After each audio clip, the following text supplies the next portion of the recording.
Welcome to a very special podcast with Biggleswade United coach Cristian. Thank you for joining us today. Good morning, thank you. Good morning, thank you for getting up. You're welcome. And coming to join me for this podcast where we're going to talk about the season as a whole, last season, the journey, the survival right at the end, the highs, the lows. It's a lot to get through, of course, but initially, when you found out that we were going from the Spartans to the United Counties League, what was your initial reaction to that?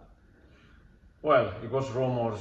There were rumors before, and yeah, my reaction wasn't. I was not happy at all, but mainly because we've been in the Spartan. I've been in the Spartan since I've joined the club in 2015. We've been doing well also, so and everyone is local, you know. So mainly it was like, oh, that's we will need to do a lot of miles, more traveling, and I was thinking in midweek games also, but to be honest, the United Counties League organization have done it well because we just had a few. Mainly all the long ones were were played on Saturdays. But yeah, so it was like a kind of down for everyone. So it was like, let's see what happens now.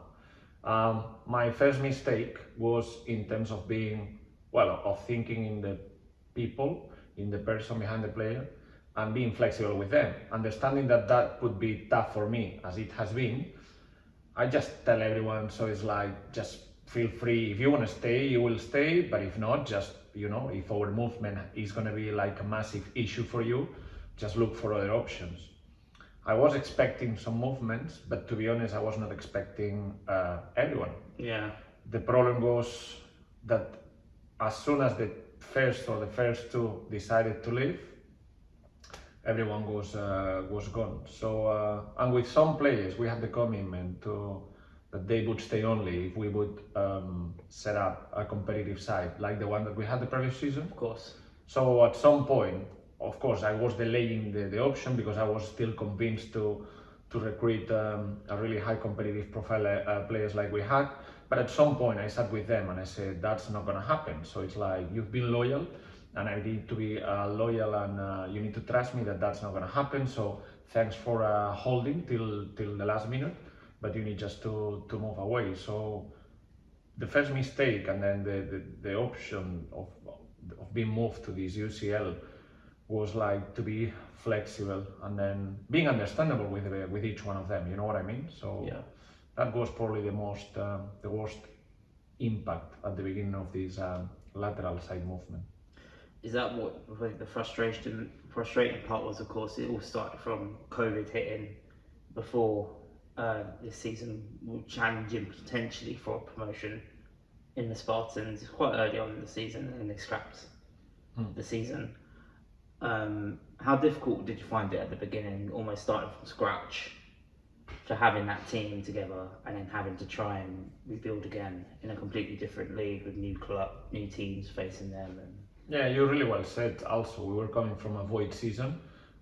We started to see each other, I think it was at the beginning of April, when we joined also this Gladwish tournament, and I focused this tournament more in a social way, to being together, train once, twice per week, but more like cheating ourselves, and then like social contact that we were banned before for government rules. So it was okay, and no one was planning just to be moved league and everything. So when we lost everyone except Josh Hallow was the one that remained here from the beginning.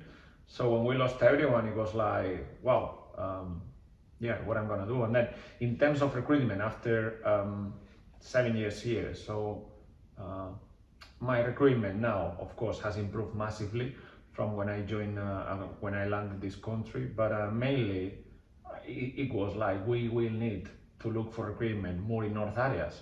We cannot count of people from Stevenage, Luton, as we had, or North London, because it's impossible that they could make a travel to a trip to Leicester, or so. It was a massive gamble. So luckily, with our open trials, we had some players coming in, and at the beginning, if I'm honest, we were really concerned about numbers. So my idea first was we need to fill a squad because we were not sure that we could fill it. We were struggling also with our development side, with our reserve team. So the main thing was we have to be focused on to fill first the squad, second the reserve one. First it was numbers, and after that it's not only about numbers, because we wanted quality, and we were just trying to raise always to try to keep our standards as we've had before. So it was difficult to try to look for a complete squad from the beginning. We got numbers, but then new clubs, new league, new officials, new everything. So we didn't know nothing.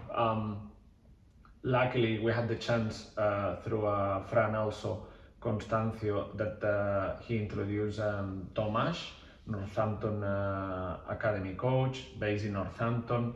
So thanks to him also, it looks like we could arrive to more people in the area. But again, if you're training in Biggleswade, because we were the club plays more in the south area of the league, so it was difficult to bring people from Kettering, from Northampton, from Corby, come to trainings on Thursdays, or and then after that jump onto Coventry, or it was a mess. So you cannot develop nothing, you cannot work with them. Some of them, the first time in years for me, they've been only in competition. So yeah, it was a massive thing at the beginning. It was plenty of things that it cannot, it's like we were just like covering holes. Now we've got numbers, we need to raise we need to look for some quality. The quality couldn't commit to come here like twice per week, or home games were like a massive struggle for some players.